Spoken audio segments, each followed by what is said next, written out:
Chapter 356 Kekuatan Ilahi dari Tubuh Suci Kuno. Setelah beberapa tahun, Jiang Yichen telah berubah dari seorang remaja menjadi seorang pemuda berusia 20-an. Dia mengenakan pakaian berwarna cian dan tampak bangga. Di bawahnya ada seekor binatang hijau aneh yang tampak seperti singa atau harimau. Bulu binatang hijau itu sangat panjang, sangat bersih, berkilau dan tembus cahaya seperti batu giok. Sementara itu, ada tanduk giok di kepalanya yang memancarkan cahaya ilahi 5 warna. Binatang itu berjalan di udara dan tidak benar-benar menginjak salju. Ia berada 1 kaki di atas tanah dan tampak luar biasa. Ye Fan menyimpan bola energi ilahi yang dia berikan kepada Little Ting Ting dan menyimpannya di dalam tubuhnya. Itu karena binatang aneh di jalan itu terlalu tidak biasa. Ia memiliki tanduk giok psikis yang bisa merasakan benda-benda ilahi. Itu karena binatang ini merasakan bahwa dia memiliki harta karun sehingga keserakahan dan niat membunuh Jiang Yichen terangsang. Jiang Yichen hampir kehilangan nyawanya. Minumlah anggur di sini. Jiang Yichen melompat dari tunggangannya dan mendorong pintu terbuka. Dia melangkah masuk dengan udara dingin. Kami juga ingin memilih tempat ini, tapi mereka bilang sudah tutup. Seseorang di belakang berkata dan melirik ke arah Little Ting Ting. Mengapa mereka tutup pada siang hari? Mengapa tidak membuka toko jika Anda tidak ingin berbisnis? Jiang Yichen berkata dengan dingin. Setelah beberapa tahun, dia menjadi luar biasa.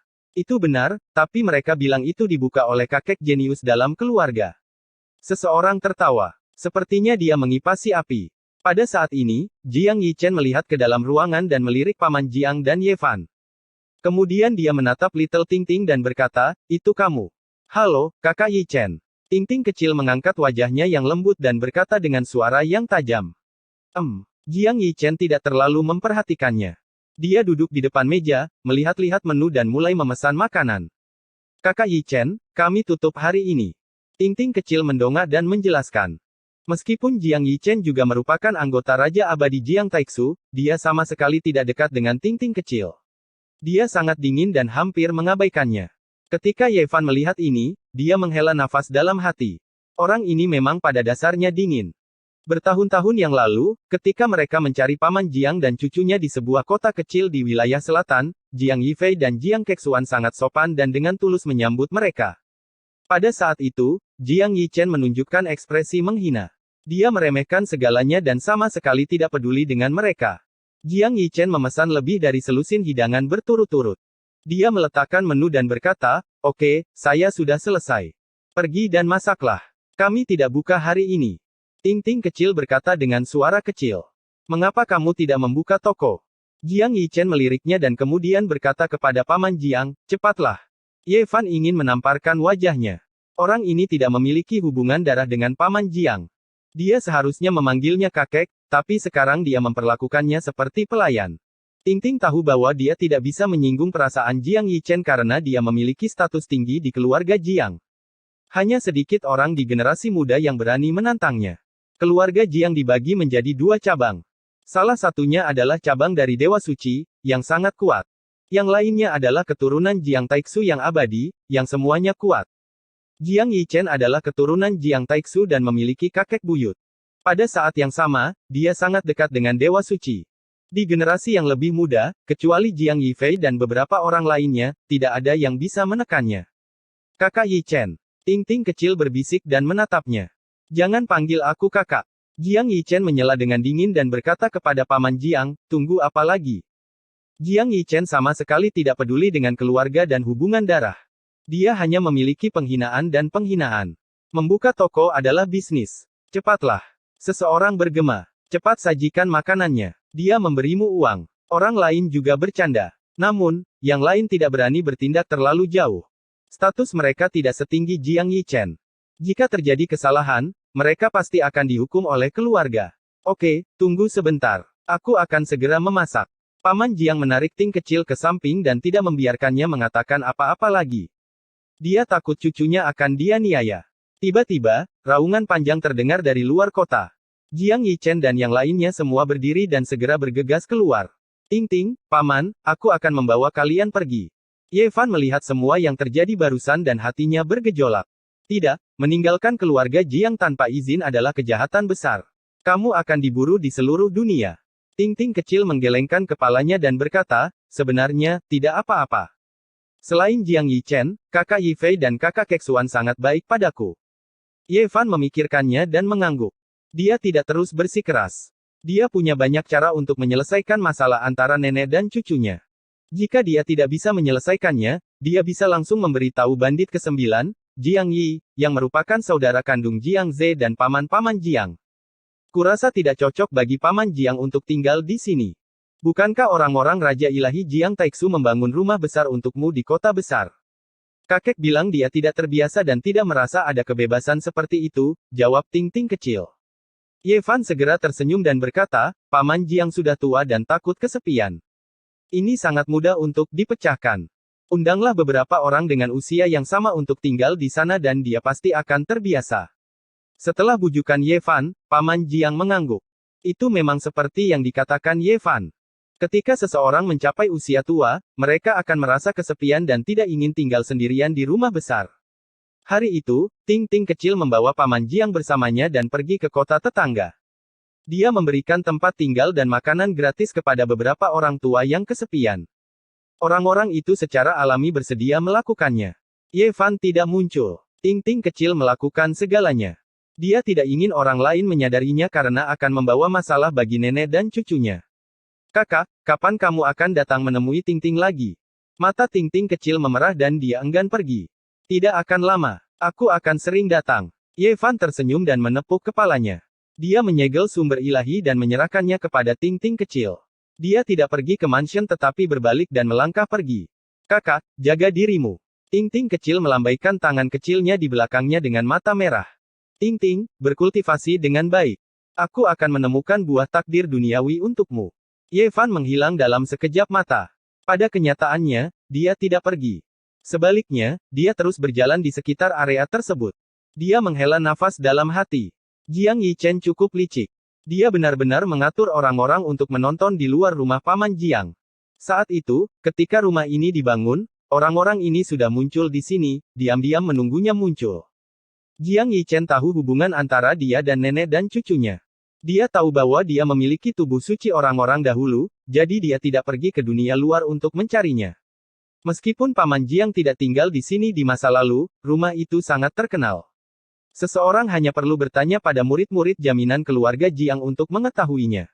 Ye Fan mencibir dan berjalan ke lapangan es dengan cambuk pemukul dewa di punggungnya. Dia sudah tahu bahwa Jiang Yifei memiliki istana di luar. Salju turun seperti bulu angsa, menyelimuti dunia dengan warna putih. Ye Fan berdiri dengan tenang di lapangan es selama 7 hari. Dia tidak mendekati istana dan hanya menjaga jalan yang harus dia lewati. Pada hari ke-9, lebih dari selusin penunggang kuda muncul di kejauhan. Mereka semua adalah binatang yang aneh. Mereka menerobos salju dan mengaum di udara. Yang memimpin mereka adalah Jiang Yichen. Mereka semua adalah master. Yang terlemah di antara mereka berada di surga keempat istana Zi Suci, dan beberapa dari mereka adalah pembudidaya alam rahasia 4 tingkat. Ye Fan mengungkapkan tubuh aslinya dan tidak menyembunyikan penampilannya. Dia berdiri dengan tenang di salju dan menatap mereka dengan cambuk pemukul dewa di punggungnya. Meskipun penampilan Ye Fan telah berubah setelah bertahun-tahun, Jiang Yichen masih mengenalinya sekilas. Itu kamu. Ekspresinya langsung berubah. Benar, ini aku. Ye Fan sengaja memutuskan untuk pindah ke sini untuk Ting Ting kecil dan paman Jiang. Dia menunggu selama 9 hari. Aku mengerti sekarang. Orang yang saya lihat di kedai minuman beberapa hari yang lalu adalah Anda. Jika bukan karena perubahan peristiwa yang tiba-tiba hari itu, kita tidak akan bertemu muka hari ini. Dia kejam dan cerdas, jadi dia langsung membuat hubungan seperti itu. Kalian semua, bunuh dia dan ambil kuali Myriad Ki untukku. Segera, 7 sosok bergegas pada saat yang sama dan mengepung Ye Fan. Salah satu dari mereka berada di surga keempat istana Zi Suci, 3 berada di surga kelima, dan 3 sisanya berada di surga pertama alam rahasia 4 tingkat. Ye Fan tidak mengatakan apa-apa. Hari ini, dia ada di sini untuk membunuh. Dia meletakkan tangannya di belakang punggungnya dan menghadapinya dengan tenang. Ketenangannya tidak sesuai dengan wajahnya yang sedikit tidak dewasa. Bunuh. Mereka bertuju menyerang pada saat yang sama. 7 jenis harta karun sihir diambil. Ada lampu ajaib, kuali kuno. Cahaya menyala dan menutupi langit dengan kekuatan yang menakutkan. Roar. Ye Fan meraung keras, mengguncang seluruh dataran. Pegunungan bersalju di kejauhan segera mengalami longsoran salju yang besar. Seolah-olah air bah menderu, bergemuruh saat meluncur ke bawah. Puff!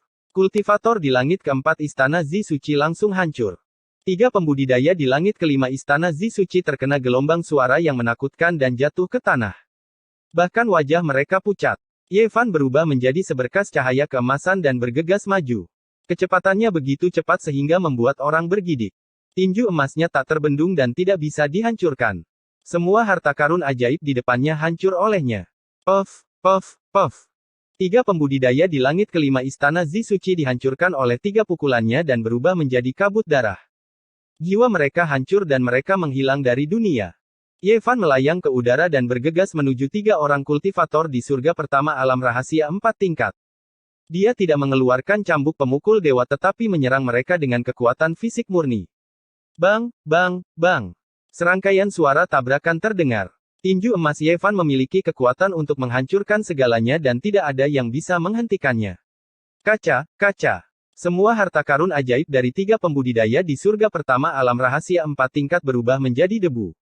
Di saat yang sama, mereka juga terkoyak dan hancur di langit. Kamu, Jiang Yichen dan 3 orang yang tersisa semuanya terkejut dan hampir tidak bisa mempercayai mata mereka. Hanya tempat suci yang bisa menumbuhkan tubuh suci orang-orang dahulu di surga kelima istana Zi Suci. Hampir tidak mungkin bagi tubuh suci orang-orang dahulu untuk mencapai tingkat ini sendiri selama ratusan ribu tahun. Ye Fan sangat tenang. Dia membawa cambuk pemukul dewa di punggungnya dan melangkah maju. Satu langkahnya membuat seluruh lapangan es bergetar. Tekanan dari tubuh suci orang-orang dahulu sangat menakutkan. Ada kekuatan agung yang tak tertandingi melonjak. Kalian bertiga adalah kultivator di surga kedua alam rahasia 4 tingkat. Serang bersama dan bunuh dia. Jiang Yichen berteriak. Begitu mereka bertiga bergerak, Jiang Yichen berubah menjadi seberkas cahaya hijau dan bergegas ke langit dengan binatang anehnya. Dia meninggalkan mereka dan melarikan diri sendirian. Dia pada dasarnya berdarah dingin. Dia merasa bahwa mereka bertiga bukan tandingan Ye Fan, jadi dia melarikan diri tanpa ragu-ragu. Itu bergegas keluar dalam sekejap dan menyusul Jiang Yifei dalam sekejap mata. Itu turun dengan gemuruh dan menekannya di lapangan es. 3 pembudidaya di surga kedua alam rahasia 4 tingkat semuanya menjadi pucat. Mereka melarikan diri tanpa perlawanan dan bergegas ke 3 arah yang berbeda. Boom! Ye Fan melemparkan cakram berlian. Senjata yang terjalin dengan Dao dan Truth ini memiliki kekuatan yang menghancurkan. Itu menenggelamkan bidang es di depannya dalam sekejap. Es dan salju menghilang, dan tanah merah runtuh. Itu adalah pemandangan kehancuran. Para pembudidaya yang melarikan diri ke arah itu bahkan tidak mengeluarkan suara sebelum mereka dihancurkan berkeping-keping oleh cakram berlian. Bahkan tidak ada kabut darah yang tertinggal. Mereka benar-benar berubah menjadi abu. Wosh! Ye Fan mengeluarkan pedang roh suci emas hitam bermotif naga ke arah lain. Seberkas cahaya hitam merobek langit dan berubah menjadi naga yang mengaum. Itu melesat dalam sekejap mata. Puff! Pedang roh suci emas hitam bermotif naga melesat melewatinya. Semua harta karun dan tindakan pertahanan kultivator tidak dapat menahannya sama sekali, dan semuanya ditembus. Dia tidak bisa beristirahat dengan tenang. Pedang hitam kecil yang panjangnya kurang dari 1 inci menembus dahinya, meninggalkan lubang berdarah. Kemudian, ratusan dan ribuan aura pedang melesat keluar dari tubuhnya. Boom! Dalam sekejap, tubuhnya penuh dengan lubang pedang. Dia hancur dalam kehampaan, tidak meninggalkan apapun. Pada saat yang sama, Ye Fan mengejarnya secara pribadi. Dia berubah menjadi kilatan petir keemasan dan memotong langit, mengejar kultivator ketiga dalam sekejap mata. Orang itu berani. Dia berbalik dan menggunakan 8 kekuatan kasar ilahi secara maksimal, mengguncang langit dan bumi. Dia memanggil 8 tubuh virtual seperti dewa dan mengeluarkan lebih dari selusin senjata. Langit bergemuruh karena tekanan. Seluruh padang es ditutupi dengan butiran salju seukuran bulu, menggulung kembali dunia. Namun, semua ini sia-sia. Meskipun dia kuat dan memiliki kekuatan tempur yang luar biasa, dia ditakdirkan untuk mati di hadapan tubuh suci orang-orang dahulu di surga kelima istana Taois. Kesadaran spiritual kultivator itu rusak. Rambutnya acak-acakan, dan dia berteriak ke langit. Puff! Cambuk Ye Fan menyerang, dan semuanya terdiam. Hanya ada angin dan salju yang tersisa di dunia, dan semua musuh berubah menjadi abu. Ini adalah tubuh suci orang-orang dahulu. Berada di surga kelima istana Taois sudah menakutkan, dan kekuatan tempurnya sangat mengejutkan. Kecuali dia bertemu dengan Kaisar Agung dari generasi yang lebih muda, dia akan kesulitan untuk bertarung melawan seseorang dengan level yang sama. Cakram berlian dan pedang roh suci emas hitam bermotif naga semuanya tenggelam ke dalam tubuh Ye Fan. Di saat yang sama, kuali Myriad Qi bergetar, mengguncang Jiang Yichen. Beraninya kau datang ke wilayah keluarga Jiang untuk membunuhku. Dia merasakan sedikit rasa takut. Ye Fan tersenyum sangat cerah dan berkata, saya telah menyinggung dua negeri Sage Agung. Membunuhmu bukanlah apa-apa. Adakah yang tidak berani saya lakukan? Chapter 357 Pertemuan. Padang es yang dingin itu adalah hamparan putih yang luas. Itu menusuk tulang dan membentang sejauh mata memandang. Senyum di wajah Ye Fan begitu cerah sehingga seperti seberkas sinar matahari yang hangat di tengah salju tebal. Namun, itu sangat menakutkan di mata Jiang Yichen. Hatinya dipenuhi dengan rasa takut. Bahkan dalam dinginnya es dan salju yang pahit, dia berkeringat. Jika Jiang Yichen ingin menyingkirkannya, tidak ada orang yang bisa menyelamatkannya di padang es yang sunyi ini, tidak peduli betapa luar biasanya identitasnya. Kehampaan berguncang hebat saat Jiang Yichen mengeluarkan payung Tian Luo. Saat dibuka, itu seperti bagian dari langit, menekan Ye Fan. Ye Fan tenang dan tenang. Dia berjalan maju selangkah demi selangkah seolah-olah dia tidak melihat payung iblis hitam dan langsung menuju Jiang Yichen. Retak. Saat payung Tian Luo hitam hendak memukulnya, Ye Fan melambaikan tangan emasnya dan menamparnya ke langit. Awan gelap di langit tersebar, dan payung iblis itu hancur berkeping-keping. Ekspresi Jiang Yichen berubah. Tubuh suci orang-orang dahulu begitu kuat sehingga bisa mengubah senjata sihirnya menjadi abu hanya dengan mengangkat tangannya. Bagaimana dia bisa melawannya? Di masa lalu, perintah sederhana darinya hampir membunuh Ye Fan.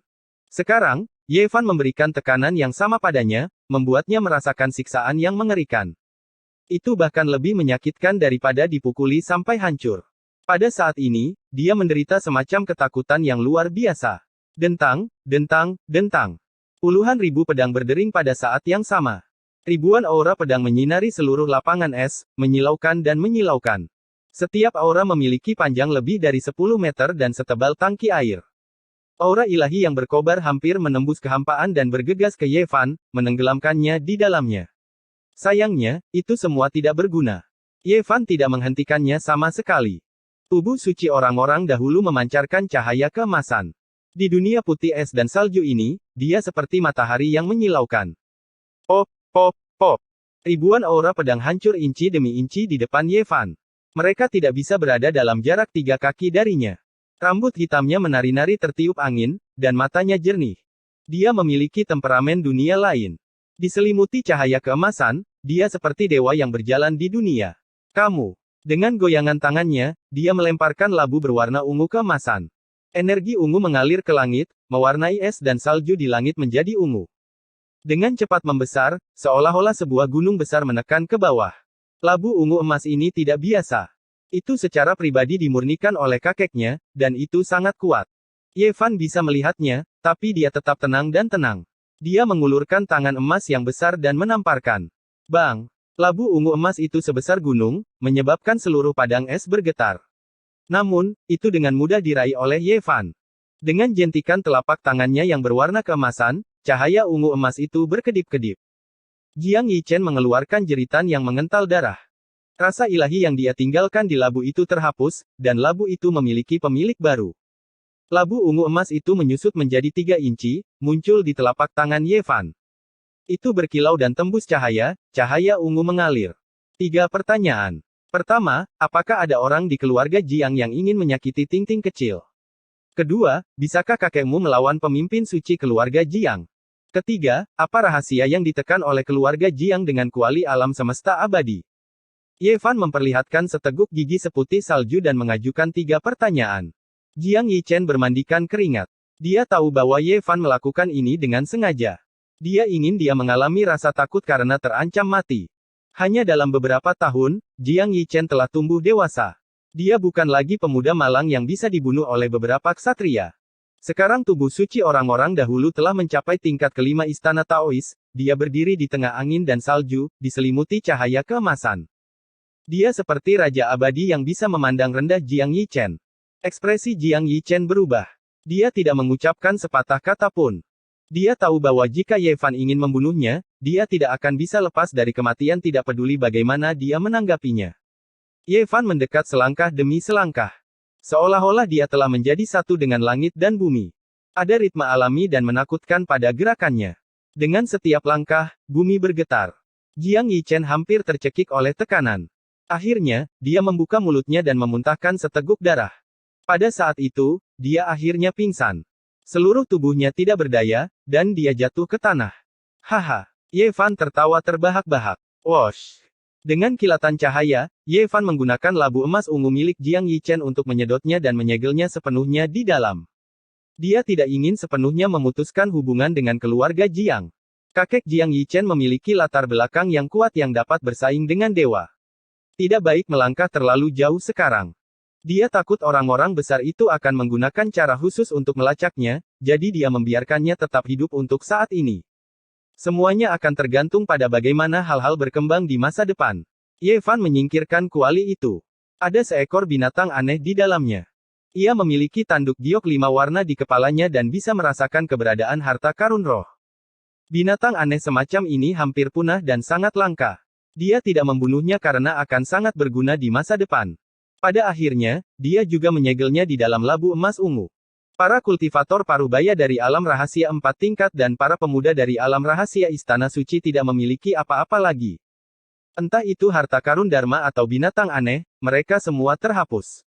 Ye Fan mengeluarkan platform giok misterius dan langsung menyeberangi kehampaan. Tidak baik tinggal di sini terlalu lama. Wilayah utara tidak terbatas. 100.000 mil dibekukan dan jutaan mil tertutup salju. Melintasi kehampaan terus-menerus, Ye Fan kembali ke Haozu, di mana Zhang Wuye dan yang lainnya telah membangun kembali benteng batu. Tanah itu ditutupi dengan perak, dan tempat ini juga sama. Itu tertutup salju putih, dan nafas putih yang dia hembuskan akan dengan cepat berubah menjadi pecahan es. Haha, Ye kecil, akhirnya kamu kembali. Saya mendengar tentang apa yang Anda lakukan di kota ilahi. Sungguh pertaruhan yang mengejutkan. Tu Fei segera muncul. Dia berada di benteng batu ketika dia menerima berita dari Li Heishui dari kota suci. Dia tahu bahwa Ye Fan telah pergi selama lebih dari sebulan dan telah menunggunya. Haha, Ye Fan juga tertawa, merasa sangat dekat. Ayo pergi. Kita tidak akan pulang sampai kita mabuk, Tu Fei tertawa. Di mana Kaisar Hitam? Tanya Ye Fan. Alasan mengapa dia bisa berjudi di kota suci adalah karena Tu Fei berpura-pura menjadi dirinya dan Kaisar Hitam untuk merampok di mana-mana. Dia telah banyak membantunya. Anjing sialan itu telah pergi selama beberapa hari. Dia telah menjarah di mana-mana. Saya tidak tahu berapa banyak orang yang telah dia gigit. Murid-murid perempuan di Tanah Suci menjadi pucat ketika mereka berbicara tentang anjing itu. Orang itu. Ye Fan tidak tahu harus berkata apa. Ruangan itu mengepul panas. Api di kompor berkobar. Tak lama kemudian, aroma daging yang lezat memenuhi udara. Ye Fan, Tu Fei, dan Zhang Wuye duduk bersila di atas kompor. Mereka mendentingkan gelas dan makan dengan keringat bercucuran di dahi mereka. Tak lama kemudian, Wang Su dan Dumbo datang. Mereka minum anggur tua dan makan daging anjing bersama. Itu adalah suasana yang menyenangkan. Mereka mengangkat gelas mereka terus-menerus, berbicara tentang apa yang telah terjadi akhir-akhir ini. Ye Fan tidak menyembunyikan apapun. Yang lain kagum. Adik Ye, kapan kamu akan membawa kami ke kota suci? Wang Su dan Dumbo iri. Tu Fei berkata, kota suci seperti musim semi sepanjang tahun. Dibandingkan dengan dingin yang pahit di luar, itu jauh lebih baik. Saya juga ingin pergi ke sana untuk menghabiskan musim dingin. Tiba-tiba, mereka merasakan ada sesuatu yang tidak beres. Niat membunuh yang mengerikan muncul. Daging apa yang kamu makan? Anjing hitam besar itu telah kembali. Daging keledai. Tu Fei berkata dengan percaya diri. Ini benar-benar daging keledai. Ada beberapa irisan daging domba juga, Dumbo menjelaskan dengan suara rendah. Wajah anjing hitam besar itu menjadi gelap. Dia memamerkan giginya, memperlihatkan tatapan mematikan. Aku akan mengambil kayu bakar. Apinya sudah tidak kuat lagi. Zhang Wuye adalah orang pertama yang melarikan diri. Aku akan memotong beberapa irisan daging domba. Wang Su juga ingin melarikan diri. Ini benar-benar daging keledai. Jika Anda tidak percaya, Anda bisa mencobanya. Tu Fei merasa bersalah. Guk. Anjing hitam besar itu melompat ke atas kompor. Ruangan itu dalam kekacauan. Teriakan dan umpatan memenuhi udara. Setelah 1 jam, semuanya dibersihkan. Kali ini, mereka menggunakan daging keledai asli. Pada saat yang sama, mereka memanggang 4 ekor rusa untuk anjing hitam besar itu. Akhirnya, mereka berhasil menenangkannya. Untuk melindungimu, aku harus melewati angin dan hujan, sangat menderita. Apa kau pikir itu mudah bagiku? Maafkan aku. Mendengar itu, Tu Fei mengerutkan bibirnya. Anjing sialan, kamu berani mengatakan itu. Atas nama, kamu menutupi Ye Fan, tapi nyatanya, kamu merampok untuk dirimu sendiri. Kamu hanya seorang perampok. Kamu bilang kamu ingin hewan peliharaan manusia di mana-mana. Setiap kali, aku harus membersihkan kekacauanmu. Go. Pria dan anjing itu hampir mulai berkelahi lagi. 7 atau 8 dari tanah suci. Orang-orang itu terlalu lemah. Mereka semua hancur. Mentalitas mereka terlalu lemah. Anjing hitam besar itu menggelengkan kepalanya dengan jijik. Ye Fan tidak tahu harus tertawa atau menangis. Anjing sialan ini terlalu pandai bermain-main. Bahkan seorang pria berkulit tebal pun akan hancur jika dia ditangkap oleh seekor anjing hitam besar sebagai hewan peliharaan manusia. Anjing sialan itu telah melakukan banyak hal yang memalukan. Tu Fei menambahkan. Go. Akhirnya, Ye Fan mengeluarkan sumber dewa seukuran kepalan tangan dan melemparkannya ke anjing hitam besar itu. Matanya membelalak, dan dia hampir meneteskan air liur. Ada 3 buah gatsos yang menyegel peri emas. Semuanya berukuran sebesar kepalan tangan. Satu diberikan kepada Ting-Ting kecil, dan yang kedua diberikan kepada anjing hitam besar. Kemudian, Ye Fan memberikan potongan terakhir kepada Tu Fei. Sumber dewa langka di dunia dan memiliki banyak kegunaan magis. Semua tanah suci menginginkannya. Go. Anjing hitam besar itu sangat rakus. Dia mengambil bagiannya dan mulai merebut bagian Tu Fei. Anjing sialan, beraninya kau menggigitku. Perkelahian antara pria dan anjing itu pecah lagi. Meja dan atap di atas tempat tidur api hampir terhempas. Ye Fan akhirnya menghentikan anjing itu, tetapi dia digigit 2 kali. Aku punya roh binatang. Ye Fan melepaskan tunggangan Jiang Yichen. Aku menginginkannya. Anjing hitam besar itu menerkamnya lagi, mengeluarkan air liur. Bisakah kamu menungganginya? Ye Fan ingin memberikannya kepada Tu Fei, tapi dia sangat bersemangat. Binatang langka pemburu harta karun bukan untuk ditunggangi. Mereka untuk menemukan harta karun. Ini adalah tunggangan murid penting dari keluarga Jiang. Tidak bisa dilihat, Ye Fan memperingatkan. Kalau begitu aku akan menyimpannya untuk saat ini. Aku akan mencari hewan peliharaan terlebih dahulu. Ye Fan akhirnya menyadari bahwa dia tidak boleh menunjukkan barang bagus di depan anjing hitam besar yang serakah. Jika tidak, ia akan merebutnya. Kemudian, Tu Fei bercerita tentang seorang pemuda misterius yang mengejar murid-murid Tanah Suci. Dia menarik perhatian para putra Tanah Suci. Saya tahu siapa dia. Aku melihatnya 2 hari yang lalu, kata anjing hitam besar itu. Kau melihatnya? Siapa dia? Ye Fan terkejut. Dia bajingan sepertimu. Dia tidak menunjukkan wajahnya dan menyerang orang dari belakang. Untungnya, saya memiliki hidung yang baik dan mengingat baunya. Anjing sialan, katakan padaku. Anjing sialan, kamu terlalu serakah. Ye Fan mengulurkan tangannya dan meraihnya. Surga kelima Istana Doktrin. Meskipun Tu Fei sudah siap secara mental, dia masih terkejut ketika melihatnya dengan matanya sendiri. Dia berkata, rasanya seperti seekor naga telah terbangun. Ki-nya sangat kuat sehingga menakutkan. Baiklah, aku akan memberitahumu. Itu adalah Ladibue itu, Pang Bo. Apa? Pang Bo, dia keluar. Ye Fan sangat terkejut. Setelah datang ke dunia ini, mereka berdua telah berpisah kurang dari setahun. Hari ini, mereka akhirnya bisa bertemu lagi. Di mana dia? Ye Fan bertanya. Pada saat ini, anjing hitam besar itu meneteskan air liur saat dia melihat tangan emas yang menatapnya. Dia berkata, begitu fisik suci memasuki alam rahasia 4 tingkat, darahnya dapat dianggap sebagai obat roh. Di masa depan, anjing sialan, kamu bahkan berani berkomplot denganku. Ye Fan menamparnya dan berkata, katakan padaku, di mana Pang Bo? Aku melihatnya kemarin lusa. Dia mengejar calon orang suci pengocok cahaya, kata anjing hitam besar itu. Tu Fei menghela nafas dalam kekaguman. Aku harus berteman dengan orang yang begitu galak. Jantung Ye Fan berdegup kencang. Pang Bo akhirnya berhasil dalam kultivasinya dan berjalan keluar. Ye Fan percaya bahwa mereka akan segera bertemu. Dia tahu bahwa Pang Bo membantunya. Kakek kelima, kali ini, saya akan memotong beberapa alat batu untuk menyelamatkan orang. Ye Fan berkata kepada kakek kelima Zhang. Dia berharap bisa mendapatkan sesuatu dari harta ilahi yang ditinggalkan oleh guru Tao Yuan. Dia sangat menghormati orang tua itu. Dia telah mengandalkan buku surgawi sumber keluarga orang tua itu untuk mencapai tempatnya sekarang. Jika tidak, akan sulit bagi kultivasinya untuk maju. Dia tidak memberikan sumber surgawi kakek Zhang kelima karena orang tua itu tidak menggunakannya. Namun, dia memberinya banyak jenis sumber energi yang berbeda, cukup untuk semua orang di desa batu untuk hidup dalam kemakmuran selama beberapa generasi. Potong. Saya juga ingin melihat isinya. Kakek kelima Zhang mengangguk. Kamu masih memotong. Jangan memotong buah beracun lainnya, anjing hitam besar itu menyela. Dasar anjing sialan, kamu masih punya nyali untuk menyebutkan apa yang terjadi terakhir kali. Apakah kamu tahu apa itu?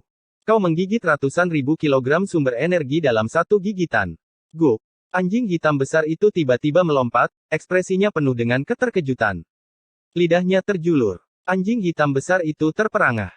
Maksudmu, buah yang meracuniku setengah mati, membuatku mengeluarkan busa putih, dan kejang-kejang selama setengah bulan adalah buah sumber ilahi yang dapat meningkatkan umur dewa. Ya, itu buah semacam itu, kata Ye Fan. Ketika anjing hitam besar itu mendengar jawaban setuju, dia tidak mengatakan apa-apa lagi. Dia berbalik dan berlari dengan marah ke arah tumpukan batu di es dan salju. Kejar dia. Sial, anjing sialan ini terlalu keterlaluan. Dia ingin mencurinya lagi. Pembuluh darah di dahi Ye Fan menonjol. Dia dengan cepat mengejar anjing itu. Tu Fei dan yang lainnya mengikuti di belakangnya. Guk, kamu harus berbaik hati. Ada begitu banyak harta karun ilahi. Tidak peduli apapun, kamu harus memberiku setengahnya, kata anjing hitam besar itu. Tumpukan ini milikmu. Ye Fan menunjuk ke arah tumpukan batu yang tampak seperti gunung kecil. Saya hanya ingin tumpukan batu ini. Saya tidak menginginkan yang lain. Anjing hitam besar itu menegakkan ekornya yang botak. Matanya membara saat ia menatap batu-batu penggiling dan batu giling. Pergilah ke suatu tempat yang sejuk dan tinggallah di sana. Kamu baik sekali. Dasar anjing sialan, kamu tidak pernah baik hati. Ye Fan mendorongnya ke samping. Tumpukan perkakas batu itu tampak biasa saja. Tidak ada yang istimewa dari mereka. Sulit untuk membayangkan bahwa mereka ditinggalkan oleh guru Tao Yuan. Saya harap saya bisa memotong sesuatu yang berbeda, kata Ye Fan dalam hati. Dia tidak terburu-buru untuk bergerak. Belum lama ini, dia telah mengembangkan indera ilahi sumber surgawi. Dia merasa bahwa dia seharusnya bisa melihat sesuatu sekarang. Ini adalah harta karun ilahi dari guru Tao Yuan. Mereka pasti jauh lebih berharga daripada batu-batu langka di toko-toko batu di Tanah Suci. Dia sangat menantikannya. Chapter 358 Memotong harta karun Yuan Tianxi. Ini adalah harta yang ditinggalkan oleh guru Tao Yuan. Tu Fei sangat terkejut. Dia tidak pernah menyangka bahwa penggulung batu biasa dan balok batu di tanah akan memiliki sejarah yang begitu hebat. Ini bukan hanya harta karun. Mereka dapat digambarkan sebagai harta ilahi. Anjing hitam itu hampir seperti anak nakal. Dia berbaring di sana dengan cakarnya yang besar menekan tumpukan perkakas batu, tidak mau bangun. Ye Fan mengancam, jangan menghalangi. Aku pernah melihat Raja Batu di Kota Dewa. Mungkin mereka juga ada di sini. Jika kita benar-benar menemukan sesuatu yang aneh, kamu akan menjadi orang pertama yang menderita. Raja Batu tidak ada apa-apanya. Aku bahkan pernah melihat raja-raja dari ras primordial. Anjing hitam itu tidak peduli sama sekali. Apa yang kamu bicarakan? Tu Fei tidak mempercayainya. Hati Ye Fan tersentak. Anjing hitam besar itu pasti berasal dari Gunung Ungu. Dia sudah menebak sedikit tentang asal-usulnya. Dia memikirkan Tanah Sage Agung Tandus Timur dan 100 sekte di prefektur pusat yang akan meluncurkan operasi skala besar. Mereka akan menyerang Gunung Ungu dengan senjata ilahi mereka. Dia tidak bisa tidak bertanya, Kaisar Hitam, apakah Anda yakin Gunung Ungu itu aman? Jangan khawatir. Tidak ada yang bisa mendapatkan apapun. Bahkan jika mereka bisa masuk, saya yakin mereka akan menderita kerugian besar dan mundur. Raja ilahi Jiang Taixu ada di Gunung Ungu. Apakah Anda pikir Anda bisa menyelamatkannya? Dia terus bertanya. Ini adalah pertanyaan yang paling dia khawatirkan. Bagaimana saya tahu? Aku belum pernah ke Gunung Ungu. Cepat dan potonglah harta karunnya. Anjing hitam itu mengubah topik pembicaraan dan tidak ingin mengatakan lebih banyak. Akhirnya, Ye Fan memindahkan lusinan perkakas batu itu ke dalam rumah dan mengamatinya di depan kompor. Zhang Wuye sangat bersemangat. Wang Su dan Dumbo bahkan lebih bersemangat. Mereka terus menggosok-gosokkan tangan mereka, sangat ingin mencoba. Ye Fan mengaktifkan Origin Divine Sense-nya. Dua berkas cahaya ungu melesat keluar dari matanya untuk memeriksanya satu per satu. Alat-alat batu ini terlihat biasa, tapi dengan origin Divine Sense miliknya, semuanya berbeda. Batu dari area terlarang awal mutlak. Ye Fan terkejut. Biasanya, dia tidak bisa melihat sesuatu yang istimewa dari batu-batu ini. Tetapi ketika dia menggunakan origin Divine Sense untuk memeriksanya, dia bisa merasakan aura yang kuat dari area terlarang awal mutlak. Dia melihat dua batu secara berurutan dan merasa keduanya kosong. Namun, ketika dia memindahkan balok batu ketiga, matanya bersinar dan dia berkata, ada sumber ilahi di dalamnya. Jika saya menunjukkannya kepada Anda, itu pasti akan menjadi roti daging yang dilemparkan ke anjing dan tidak akan kembali. Anak nakal, kata-katamu terlalu kasar. Anjing hitam besar itu sangat marah. Bukankah begitu? Ye Fan tersenyum dan berkata, aku bisa memberikannya padamu, tapi tidak punya ide tentang periuk di bawah ini. Oke, tidak masalah. Anjing hitam besar itu langsung menyetujuinya, dan menyenggol Dumbo di sampingnya, berkata, murid, bantu aku membelahnya. Anjing itu pernah mengajari Wangsu dan Dumbo cara berkultivasi, dan sekarang tanpa malu-malu memerintahkan mereka. Kaca. Dumbo, di sisi lain, lebih langsung dan menamparnya, tidak memiliki kesabaran untuk memotong batu itu. Anjing hitam besar itu meringis, dan hatinya sangat sakit. Dia menjadi marah, dan berkata, tenang saja, ada sumber ilahi di dalamnya. Jika kamu merusaknya, aku akan melemparmu ke tambang kuno asal. Dia buru-buru menyingkirkan batu-batu yang hancur, mencari sumber ilahi. Cahaya ilahi yang terik melesat keluar, menyilaukan dan menarik perhatian, dan aura suci mengalir deras, tapi anjing hitam besar itu sangat tidak senang. Anak nakal, kamu mengacaukanku. Sumber ilahi ini terlalu kecil, dan bahkan tidak sebesar kacang. Ini hanya Divine Source Bean, dan meskipun sangat berharga, semua orang yang hadir telah melihat blok Divine Source seukuran kepalan tangan, jadi tidak terlalu mengejutkan lagi. Tiba-tiba, ekspresi anjing hitam besar itu membeku, dan dia menyimpan sumber ilahi itu. Dia mengeluarkan sehelai bulu merah dari bebatuan yang hancur. Bulu itu sangat indah, seolah-olah telah dicelupkan ke dalam darah, dan memancarkan aura yang sedikit tragis dan menakutkan. Zhang Wuye terkejut, dan dia terhuyung-huyung mundur beberapa langkah, hampir jatuh ke tanah. Wajahnya pucat pasi. Wangsu dan Dumbo buru-buru melangkah maju untuk mendukungnya, dan bertanya, ada apa, tetua kelima? Ye Fan juga terkejut, dan dia berjalan ke depan untuk mendukung lelaki tua itu, dan bertanya, ada apa, tetua? Pada saat yang sama, dia juga melihat jumbai bulu merah itu, dan dia mengambilnya dari kaki anjing hitam besar itu. Seketika, dia mengerutkan kening. Bagaimana mungkin ada hal seperti itu di bebatuan? Dia telah mendengar beberapa legenda di bengkel batu bahwa ada dewa asli, hantu asli, dan iblis asli di tambang kuno, dan mereka kadang-kadang akan meninggalkan jejak di batu yang paling berharga. Jangan potong, kamu tidak bisa menyentuh benda-benda ini. Bibir Zhang Wuye bergetar, dan wajahnya pucat. Kalian tunggu di sini. Aku akan mengambil benda yang ditinggalkan oleh leluhurku dan membandingkannya dengan bulu merah ini. Zhang Wuye didukung oleh Wangsu dan Dumbo, dan mereka berjalan ke ruang dalam. Setelah sekian lama, dia berjalan keluar sambil memegang sebuah kotak batu giok di tangannya. Itu jelas merupakan batu giok kuno, dan warnanya sudah ternoda dan sedikit redup. Apa ini? Tu Fei tidak mengerti. Zhang Wuye membuka kotak giok dengan ekspresi serius. Tidak ada yang berharga di dalamnya, hanya beberapa helai bulu merah yang sangat mengerikan. Jumbai bulu ini hampir sama dengan yang telah dipotong dari alat batu, tetapi karena berlalunya waktu, mereka sedikit redup, seolah-olah telah dicelupkan ke dalam darah. Ini. Tu Fei bingung, dan dia menatap Zhang Wuye dengan bingung. Ini adalah satu-satunya benda yang ditinggalkan leluhur saya, Guru Tao Yuan, pada malam dia menghilang, kata Zhang Wuye dengan suara bergetar. Ye Fan telah mendengar tentang masa lalu Guru Tao Yuan. Tahun-tahun terakhirnya sangat tidak menguntungkan, dan dia akan melihat banyak hal aneh yang tidak bisa dilihat orang lain. Hal itu benar-benar mengerikan. Pada malam dia pergi, angin puyuh bulu merah bertiup di luar, dan makhluk aneh dan menakutkan melolong tanpa henti. Makhluk itu melolong sepanjang malam. Suara itu sedih dan melengking, dan dapat menyebar hingga puluhan mil jauhnya. Manusia dan hewan ketakutan, dan membuat bulu kuduk berdiri. Pada malam itu, ada seorang anak berusia 4 tahun dari keluarga Zhang yang menemani Guru Tao Yuan. Dia sangat ketakutan hingga menjadi gila, dan baru sembuh setengah tahun kemudian. Menurutnya, malam itu, dia melihat bulu merah tumbuh di salah satu tangan leluhurnya, dan dia juga melihat makhluk humanoid berjalan di luar jendela. Dia menoleh, dan kemudian leluhur pertama menghilang selamanya. Aneh sekali. Tu Fei terkejut. Dia tahu betapa kuatnya guru Tao Yuan, dan dia bisa disebut orang yang luar biasa di dunia. Setelah teknik sumbernya mencapai puncaknya, dia dekat dengan Dao Agung, dan dia memiliki kemampuan untuk melihat menembus langit dan bumi. Bahkan para guru Sage Agung pun tidak dapat berbuat apa-apa padanya. Namun, tahun-tahun terakhir mereka sangat tidak menguntungkan, dan mereka tidak bisa mengendalikan diri. Apa yang terjadi? Mata anjing hitam besar itu juga berkedip-kedip, dan dia memikirkan sesuatu dengan hati-hati. Setelah sekian lama, dia berkata, tahun-tahun terakhir guru Tao Yuan sangat tidak menguntungkan. Itu dimakan oleh sesuatu. Itu tidak menghancurkan batu itu, dan itu mengambil sumber dewa. Setelah mengetahui hal ini, dia tidak hanya terkejut, tetapi ekspresi semua orang yang hadir pun berubah.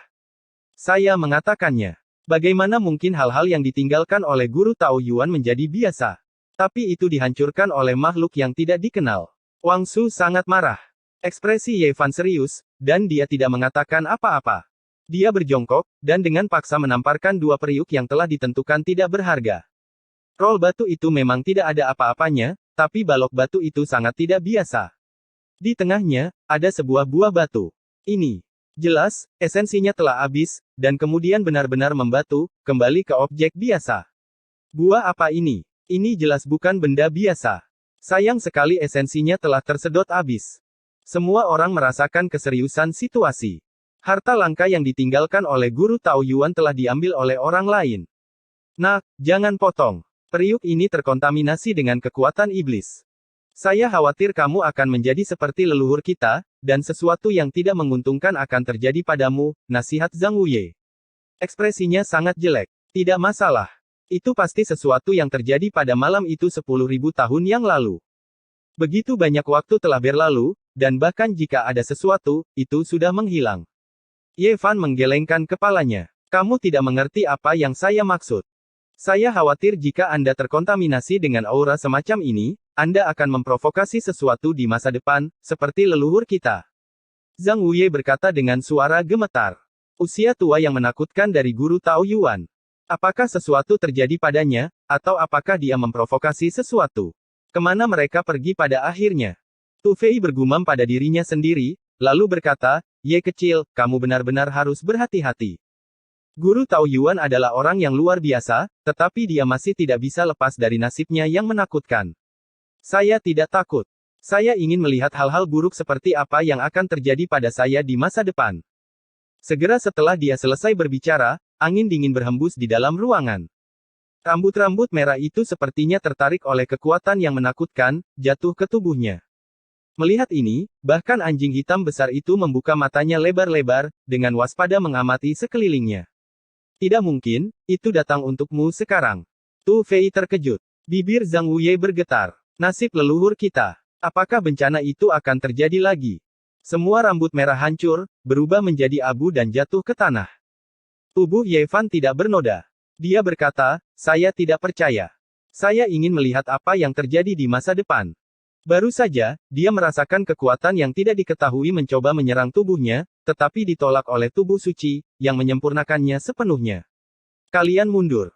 Seharusnya ada sesuatu yang aneh yang tersisa di batu-batu ini, tapi itu tidak bisa berbuat apa-apa padaku, kata Ye Fan.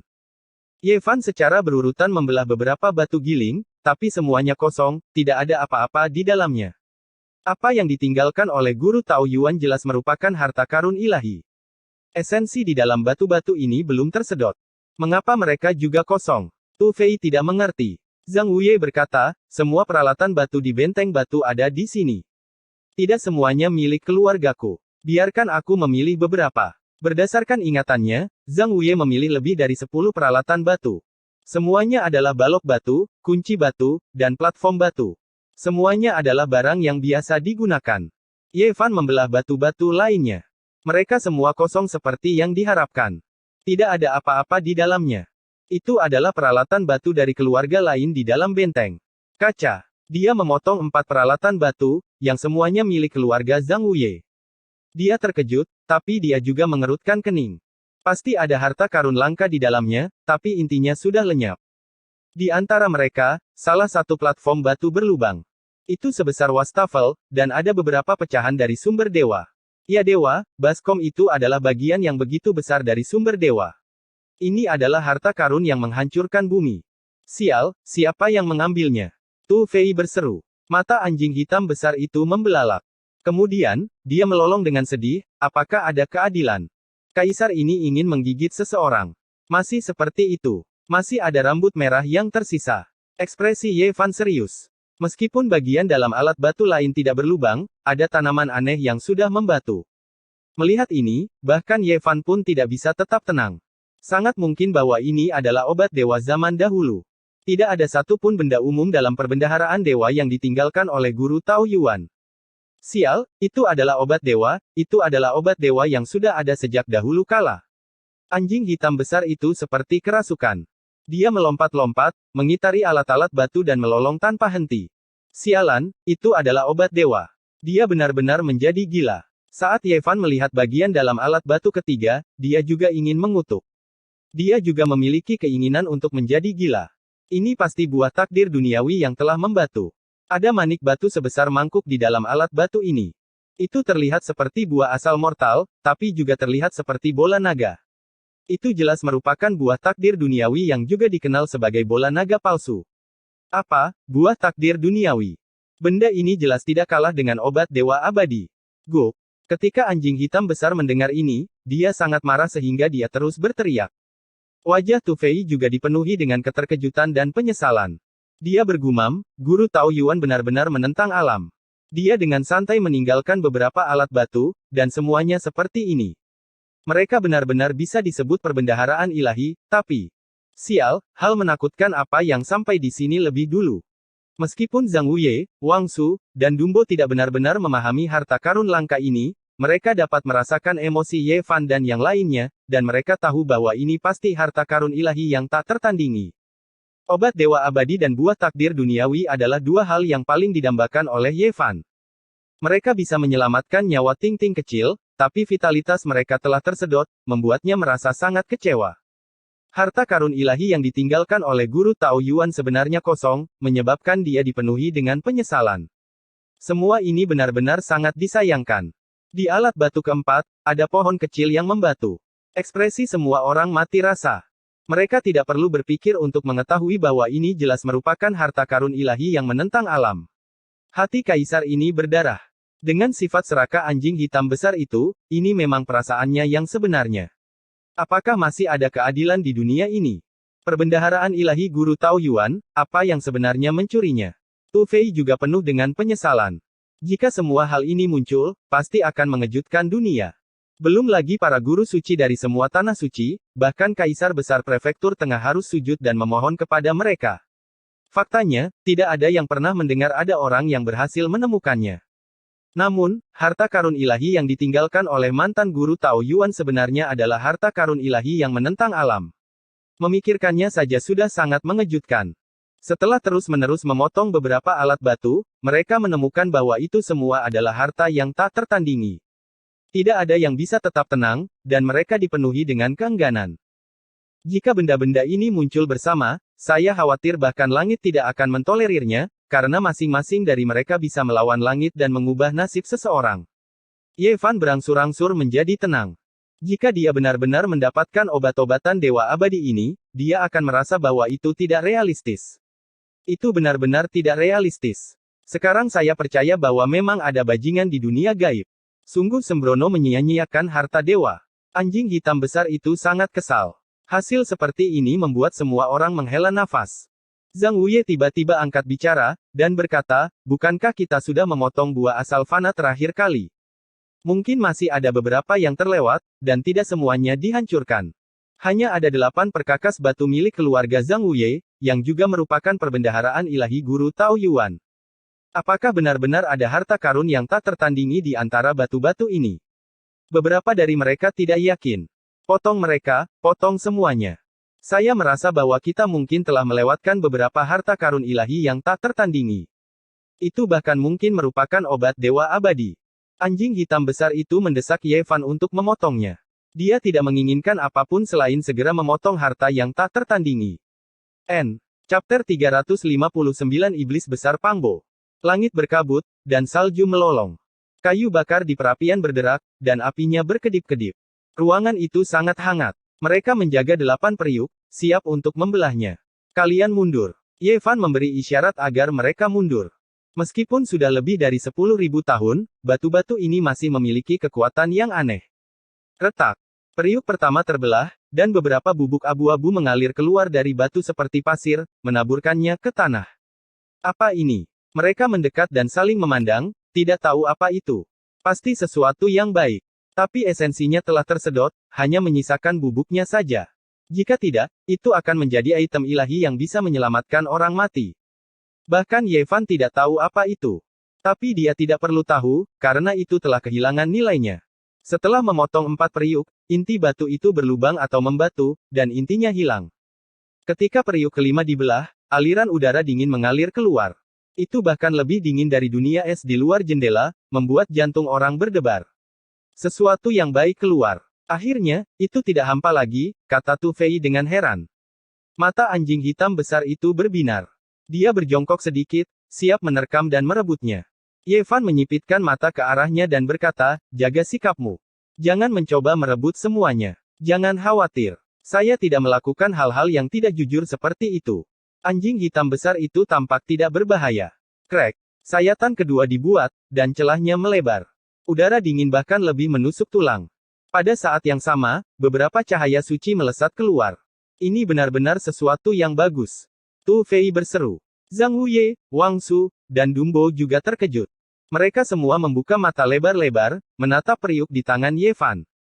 Anjing hitam besar itu hampir meneteskan air liur. Dia berjongkok dan bergerak maju beberapa langkah, cakarnya yang besar hampir menjangkau.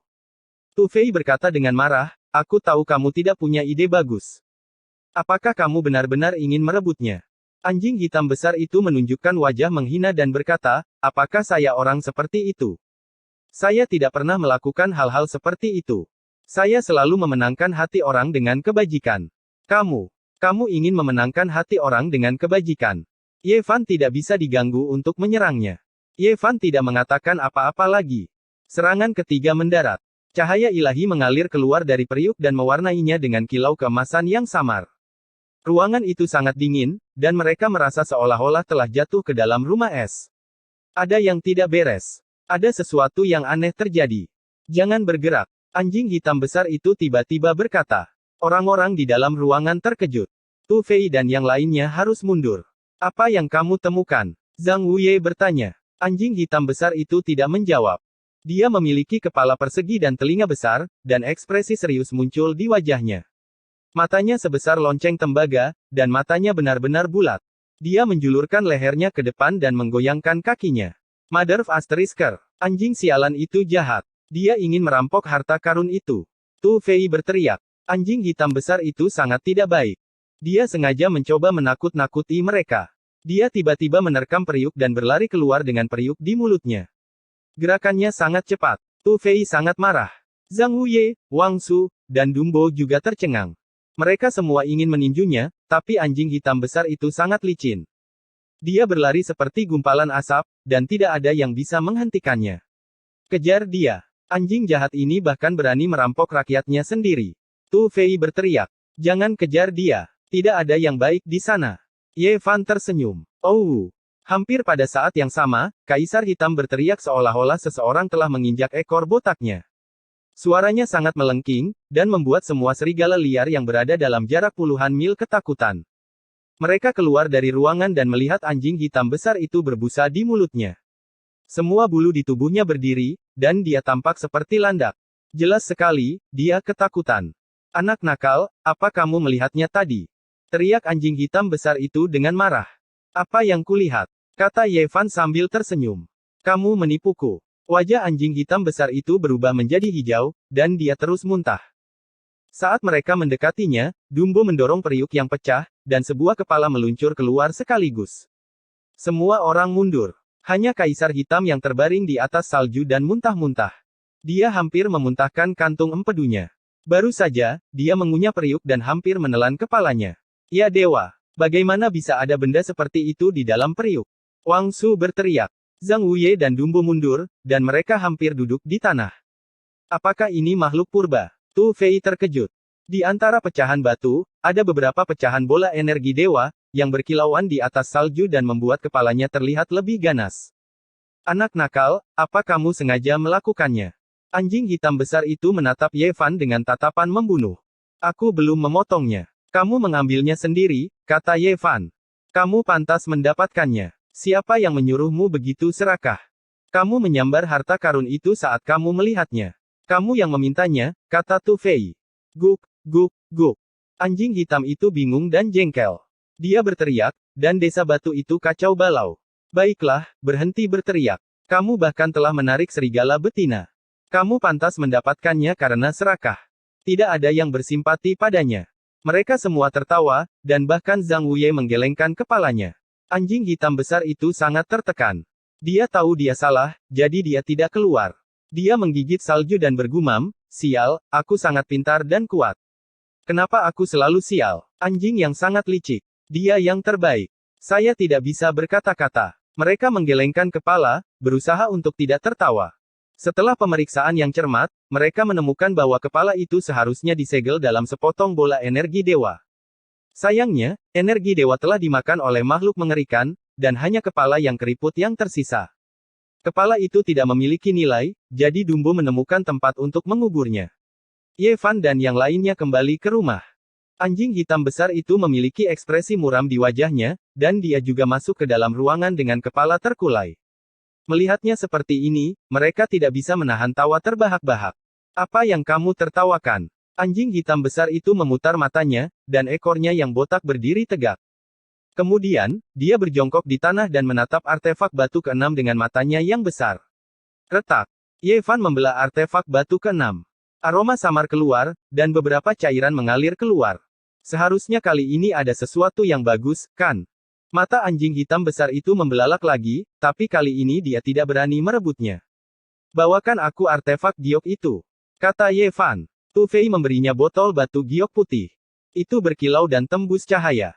Setelah dimurnikan, itu adalah artefak giok yang sangat baik untuk mengawetkan harta karun langka. Mungkinkah ada buah ilahi yang meleleh? Tu Fei menebak. Ye Fan memasukkan cairan itu ke dalam artefak giok. Setelah mengamatinya dengan seksama, dia tidak melihat sesuatu yang istimewa. Dia berkata, melihat bentuk genangan airnya, memang terlihat seperti buah. Sekarang sudah cair, saya tidak tahu berapa banyak efek obat yang tersisa. Mungkin itu adalah cairan ilahi.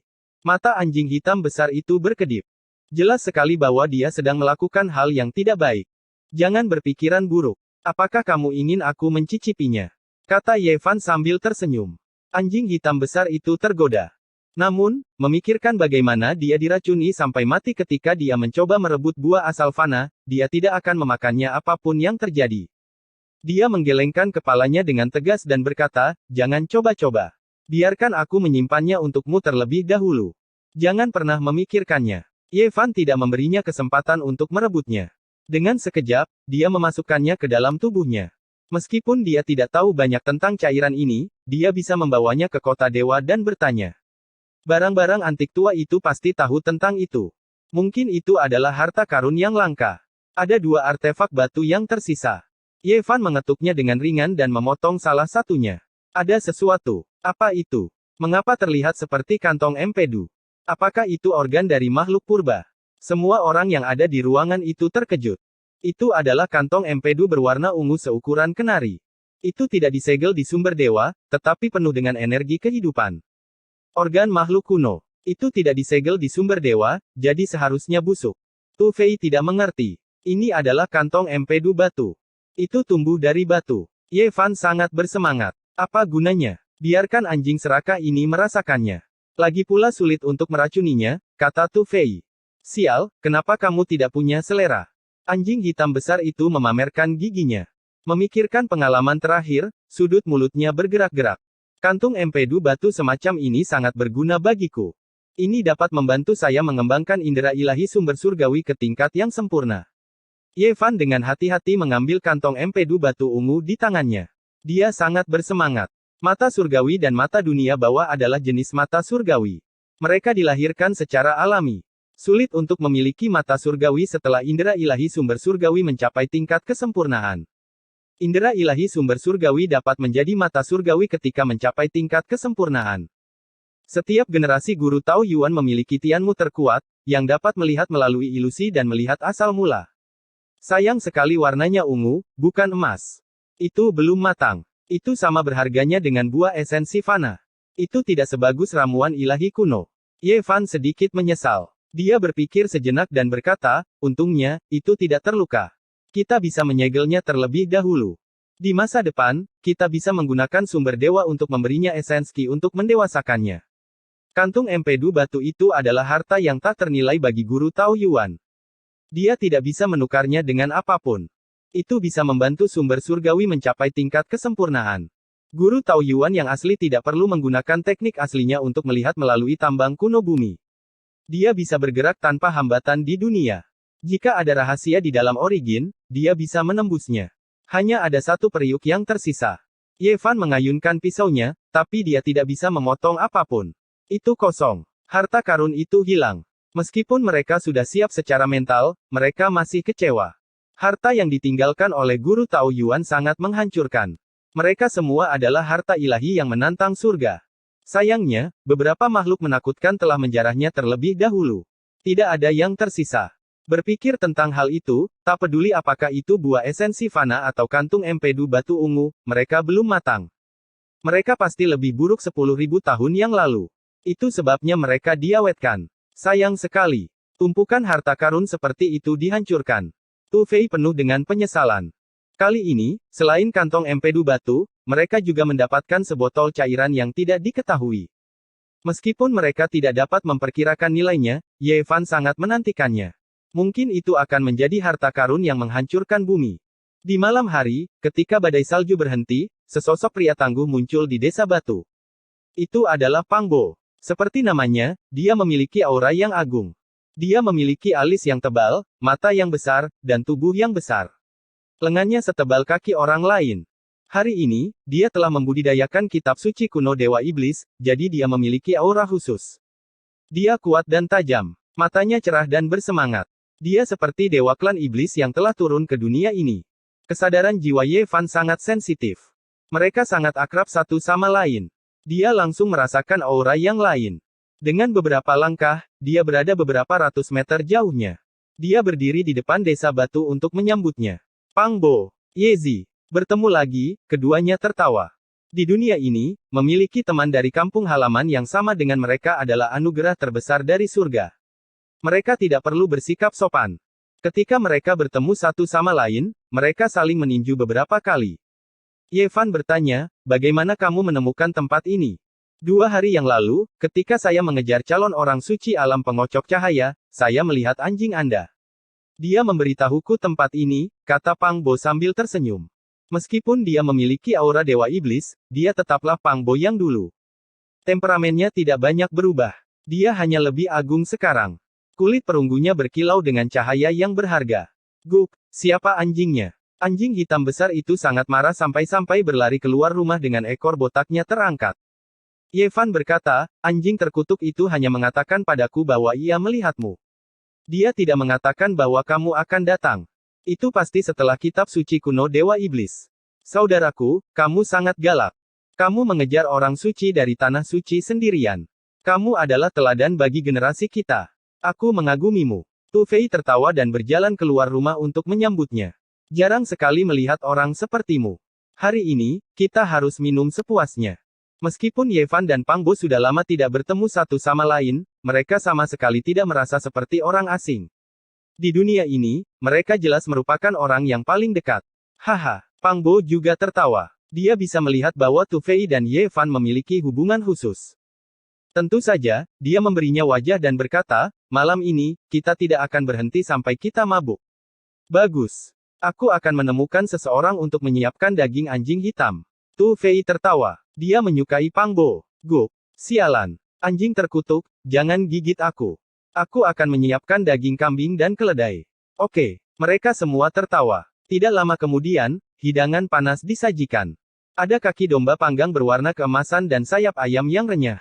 Mereka minum dan makan daging dalam mangkuk besar. Suasananya sangat meriah. Saudara Pang, kau mengejar calon alam pengocok cahaya, Sein San. Apakah kamu membunuhnya? Tanya Tu Fei. Tu Fei tidak bisa berkata-kata. Dia menemukan bahwa pria di depannya ini benar-benar ganas. Orang biasa tidak bisa mengejar putra suci. Mereka tidak berani melakukan itu.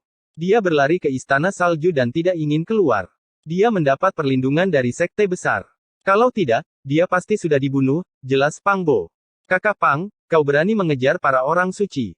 Kita harus bergandengan tangan dan melakukan sesuatu yang besar. Kita akan membunuh beberapa orang suci dan menangkap beberapa orang suci, usul Tu Fei. Baiklah, kita akan membalas dendam untuk Yezi. Pang Bo meletakkan mangkuk anggurnya. Aku tahu keberadaan seorang putra suci dan 2 orang putri suci. Kita bisa pergi dan membunuh mereka. Haha, bagus. Tu Fei ingin melihat dunia dalam kekacauan. Bunuh para orang suci dan buru para orang suci. Anjing hitam besar itu juga mabuk. Dia berteriak, ambil hewan peliharaan manusia. Chapter 360 Naga Tanah Suci Kuno. Istana Salju adalah sekte besar di wilayah utara dengan sejarah panjang lebih dari 10.000 tahun. Kekuatannya hanya berada di bawah tanah suci. Legenda mengatakan bahwa pendirinya bukanlah seorang manusia, melainkan seekor kera salju. Kekuatannya begitu besar sehingga dia bisa melawan tanah suci 10.000 tahun yang lalu. Tidak peduli seberapa hebatnya warisan itu akan membusuk. Tidak peduli seberapa kuat prajurit itu, dia akan mati pada akhirnya. Tidak ada yang abadi. Ye Fan, Pang Bo, Tu Fei, dan anjing hitam besar melangkah ke padang es dan memulai rencana mereka untuk membunuh putra suci dan perawan suci. Calon putra suci dari alam pengocok cahaya telah memasuki istana salju dan belum keluar. Mereka datang ke daerah ini untuknya, tentu saja. Daerah ini sangat tinggi, lebih dari 8.000 meter di atas permukaan laut. Bahkan di musim panas, itu masih merupakan dunia es dan salju. Angin dingin menderu-deru. Sudah seperti ini sejak zaman dahulu kala. Di masa lalu, pada masa yang paling gelap dan paling kacau, perang yang mengguncang dunia pernah terjadi di sini. Dulunya adalah tanah suci yang murni, tetapi telah hancur total. Para pejuang utama telah menerobos langit dan meratakan pegunungan bersalju yang tak berujung, mengubah tempat ini menjadi padang es yang tak terbatas. Istana salju hanyalah sebuah kekuatan besar yang datang ke sini kemudian. Di era yang lebih kuno, ada lebih banyak warisan kuno dan mulia di padang es. Siapa yang menghancurkan tanah suci? Ye Fan terkejut ketika mendengar kata-kata Tu Fei. Saya tidak yakin. Itu terjadi 70.000 hingga 80.000 tahun yang lalu. Itu adalah era tergelap setelah zaman kuno yang sunyi. Kekacauan yang paling menakutkan terjadi di sana. Banyak tanah suci yang berpartisipasi dalam perang. Tu Fei menggelengkan kepalanya. Seberapa kuat kekuatan yang dibutuhkan untuk menghancurkan tanah suci? Pang Bo juga terkejut. Mengapa saya merasa itu adalah kekacauan di tanah terlarang? Kata anjing hitam besar itu ragu-ragu. Apakah kamu tahu sesuatu? Ye Fan tergerak. Anjing hitam besar itu memiliki latar belakang yang mengejutkan. Semakin kuno peristiwa itu, semakin dia mengetahuinya. Wilayah Tandus Timur memiliki 7 tanah terlarang seumur hidup. Masing-masing dari mereka sangat menakutkan. Bahkan kaisar pun tidak bisa meratakannya. 190.000 tahun yang lalu, ada kekacauan gelap di era awal mutlak. Darah mengalir seperti sungai di tanah. 150.000 tahun yang lalu, terjadi kekacauan gelap di Gunung Abadi. Kehidupan terjerumus ke dalam kesengsaraan. Tak satu pun dari mereka yang pernah mendengar hal ini sebelumnya. Daerah terlarang bagi kehidupan telah memicu kekacauan kegelapan sebelumnya. Tampaknya sangat menakutkan, menelan bumi yang besar. Darah mengalir seperti sungai. 70-80 ribu tahun yang lalu dikenal sebagai era paling gelap setelah era primordial. Tak terhitung banyaknya orang yang tewas dalam kekacauan besar itu, dan tampaknya itu adalah bencana buatan manusia. Kata Tu Fei, melihat ke lapangan es yang tak berujung. Aku samar-samar mendengar bahwa Dewa Raja yang tak terkalahkan dari keluarga Jiang menggunakan senjata dari jalan ekstrim untuk menyapu tempat ini. Semua orang menghirup udara dingin. Sulit untuk mengatakan betapa kuatnya senjata suci Dao ekstrim itu. Ada desas-desus di dunia bahwa jika ada kekuatan Dao yang cukup untuk mendukungnya, itu akan setara dengan kebangkitan Kaisar Agung. Seperti yang diharapkan, tanah suci juga terbagi menjadi kuat dan lemah. Ye Fan menghela nafas. Kaisar Hitam berkata dengan suara yang dalam, itu wajar. Tanah suci yang telah menghasilkan Kaisar Agung dan senjata Dao ekstrim adalah yang paling percaya diri dan tak kenal takut dari semua kekuatan besar di dunia. Apa yang dikatakannya adalah kebenaran. Kembali ke lebih dari 100.000 tahun yang lalu, ada lebih banyak tanah suci daripada yang ada sekarang. Setengah dari mereka telah dimusnahkan dalam sejarah. Berpikir tentang hal itu dengan hati-hati, warisan yang hancur tidak memiliki kaisar agung atau senjata Dao ekstrim. Secara umum, fondasi mereka tidak cukup. Pang Bo berkata, sepertinya tanah suci yang masih hidup tidak hanya memiliki satu kitab suci sendiri. Mereka seharusnya jauh lebih kuat dari apa yang dibayangkan orang. Yang lain mengangguk untuk menunjukkan persetujuan mereka.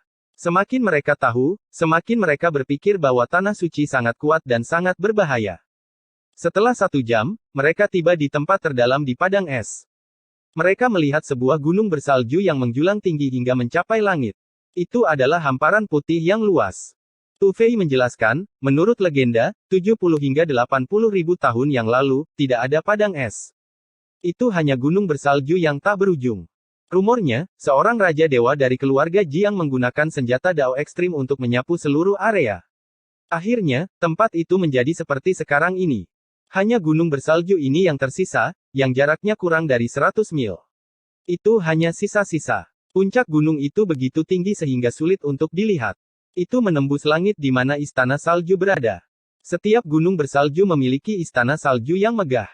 Ye Fan berkata, keratua yang menciptakan sekte besar ini memiliki pandangan jauh ke depan. Dia memilih tempat ini. Sekilas, saya tahu ini tidak sederhana sama sekali. Tu Fei mengangguk. Tentu saja. Keratua itu memiliki teknik kultivasi yang mendalam. Dia bisa melawan tanah suci. Dia telah meninggalkan banyak legenda. Aku bisa merasakannya. Kandidat putra suci alam pengocok cahaya ada di gunung bersalju di depan kita, kata Pang Bo. Xian mengembangkan kitab suci kuno Raja Iblis, yang membuatnya luar biasa. Ketika dia mengejar calon putra suci alam pengocok cahaya, dia telah menggunakan teknik ilahi Raja Iblis padanya. Dalam jarak tertentu, dia bisa merasakan keberadaannya. Jika yang lain tidak lari ke istana salju, dia pasti sudah terbunuh. Dia tidak bisa melarikan diri. Ye Fan berkata, kalau begitu mari kita tunggu dia. Istana salju terlalu kuat. Kita tidak bisa menyinggung perasaan mereka. Kita hanya bisa menunggu di luar. Dalam jarak 100 mil, pegunungan yang menjulang tinggi adalah wilayah istana salju. Melalui angin dan salju, mereka samar-samar bisa melihat kristal berkilauan di pegunungan. Itu adalah istana es yang megah. Saya memperkirakan bahwa dia akan membutuhkan setidaknya 7 hari untuk pulih. Setelah terkena 9 tebasan Raja Iblis saya, pemusnahan bentuk, dia beruntung tidak mati, kata Pang Bo. Ye Fan tahu betapa menakutkannya 9 tebasan Raja Iblis.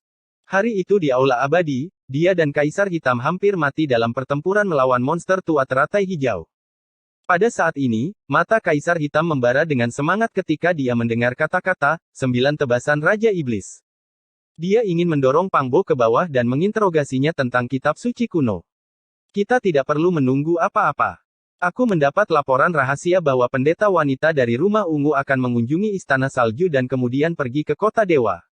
Mungkin kita bisa menangkapnya terlebih dahulu. Identitas Pang Bo sangat istimewa. Posisinya di klan monster tidak biasa. Meskipun dia tidak bisa memobilisasi klan, mudah baginya untuk mendapatkan beberapa informasi melalui koneksinya. Itu kabar baik. Tu Fei bersorak. Kaisar Hitam juga berkata, oh, wanita itu yang mengejarku. Jika saya tidak menyeberangi ruang angkasa dengan tergesa-gesa, saya akan berada dalam bahaya. Haha, saya tidak sabar untuk mengejar gadis suci. Saya harap saya bisa berhasil, Tu Fei tertawa. Dia membutuhkan 5 juta pon Divine Origin murni untuk mematahkan pengekangan wilayah rahasia Istana Dao dan memasuki wilayah rahasia 4 ekstrim. Itu adalah angka yang sangat besar. Bisakah Anda menggali sepotong besar asal-usul ilahi? Pang Bo dan Tu Fei tahu dia mengkultivasi kitab asal-usul, jadi mereka yakin dengan teknik aslinya. Ye Fan menggelengkan kepalanya. Saya pikir itu sulit. Bahkan jika kita bisa menghentikan urat nadi naga, kita harus membuat keributan besar. Ini adalah wilayah istana salju. Itu hanya akan membantu mereka. Tu Fei berkata, ayo pergi. Kita harus memeriksanya dulu. 70 atau 80 ribu tahun yang lalu, ada tanah suci di sini. Mungkin itu memiliki sepotong besar asal-usul ilahi dan beberapa harta karun lainnya. Dalam jarak 100 mil di sekelilingnya, gunung-gunung begitu tinggi hingga menembus langit. Es dan salju ada di mana-mana. Ye Fan menggunakan teknik pengamatan bumi untuk mengamati. Dia merasa bahwa tempat ini tidak biasa sama sekali.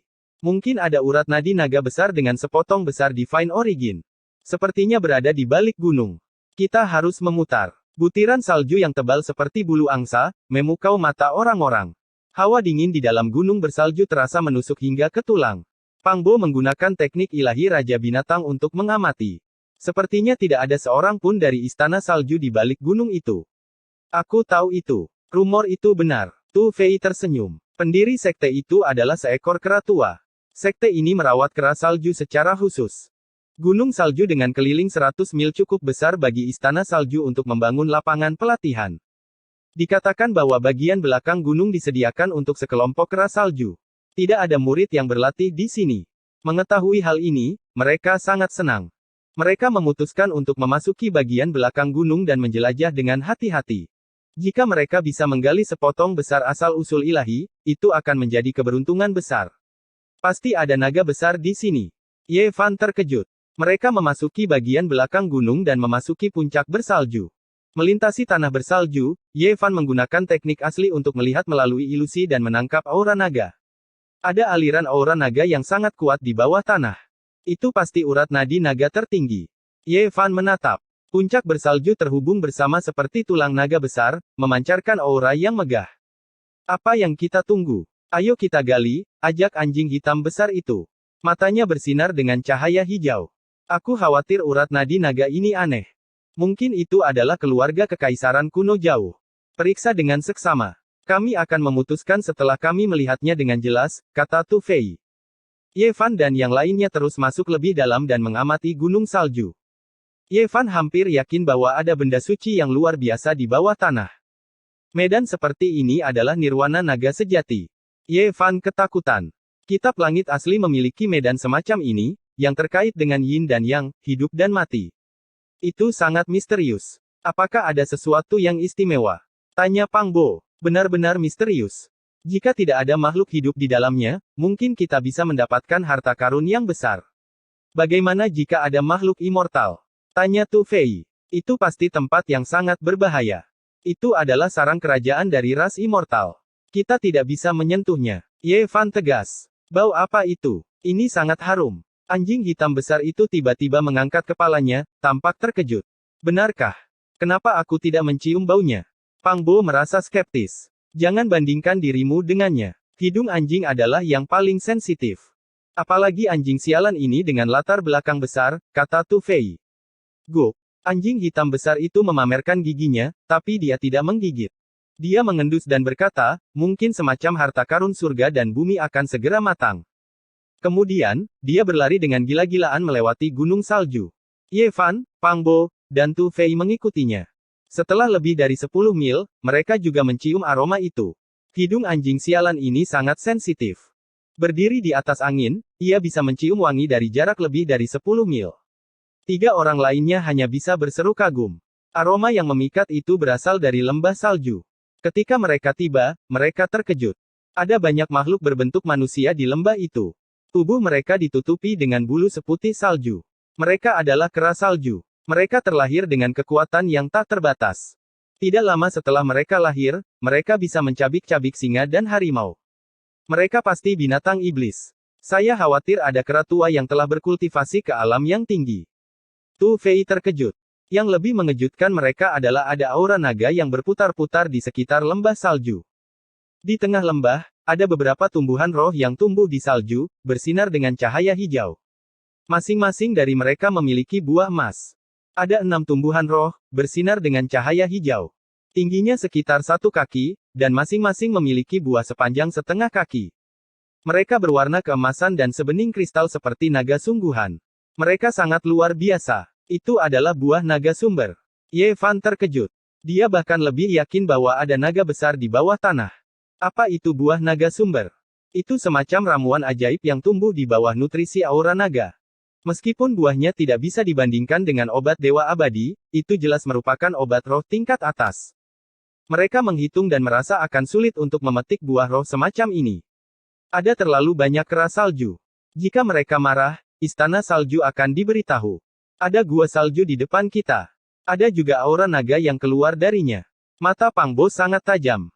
Tidak jauh dari mereka, ada sebuah gua raksasa di tengah-tengah gunung salju. Gelap gulita, dan aura naga merembes keluar. Ayo pergi dan lihatlah. Ye Fan memimpin dan terbang ke depan. Pang Bo dan Tu Fei mengikuti di belakang. Anjing hitam besar itu memandangi buah naga sumber dengan enggan, lalu berbalik dan pergi. Mereka dengan cepat tiba di depan gunung salju, mendarat, dan memasuki gua. Gua itu luas dan kering. Ada beberapa baskom dan mangkuk batu, serta tempat tidur batu. Gua itu luas dan mengarah jauh ke dalam gunung. Gua itu bersih dan tidak berbau aneh. Sepertinya ini adalah tempat tinggal kera salju. Mari kita lihat dan pergi. Mereka menyadari bahwa ini mungkin sarang kera salju. Mereka tidak bisa tinggal di sini lama-lama. Tu Fei berkata, ayo cepat lihat. Kera salju ini mungkin adalah keturunan kera tua yang menciptakan istana salju 10.000 tahun yang lalu. Mungkin dia meninggalkan sesuatu. Pang Bo menggelengkan kepalanya dan berkata, kera salju ini jelas tidak memiliki keberadaan peringkat teror.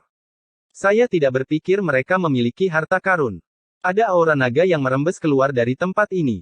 Aku khawatir itu ada hubungannya dengan urat naga tertinggi di bawah tanah. Ye Fan berkata dengan suara rendah. Di saat yang sama, dia merasa hari ini mungkin hari yang istimewa. Biasanya, tidak akan ada aura naga yang merembes keluar. Anjing hitam besar itu serakah lagi. Dia berkata, mungkin kita bisa pergi ke bawah tanah dari sini. Mungkin kita bisa menggali sumber ilahi yang tak tertandingi. Apa itu? Di kedalaman gunung, ada sebuah lubang besar yang tampak seperti sumur iblis. Lubang itu mengarah jauh ke bawah tanah, tetapi mulut sumur itu tertutup oleh sepotong es transparan. Aura naga merembes keluar dari sumur ini. Lihat, ada sesuatu di dalam es. Yang membuat mereka tercengang, mereka menemukan seekor kera tua yang sedang bermeditasi dengan mata terpejam di dalam bongkahan es transparan yang menutup pintu masuk sumur. Kera itu tampak jelas dan hidup. Kera itu tinggi dan memiliki bulu seputih salju di sekujur tubuhnya. Ia tampak damai, seolah-olah masih hidup. Semakin mereka mengamati, semakin mereka terkejut. Kera tua ini memiliki aura Dao Agung, seolah-olah telah menyatu dengan langit dan bumi. Itulah sebabnya mereka tidak menyadarinya pada awalnya. Mungkinkah ini kera tua yang mendirikan istana salju 10.000 tahun yang lalu? Mungkinkah ia meninggal di sini? Mereka terkejut. Jika kera tua itu bisa menutup sumur dengan tubuhnya sendiri, pasti ada sesuatu yang luar biasa di bawah sana.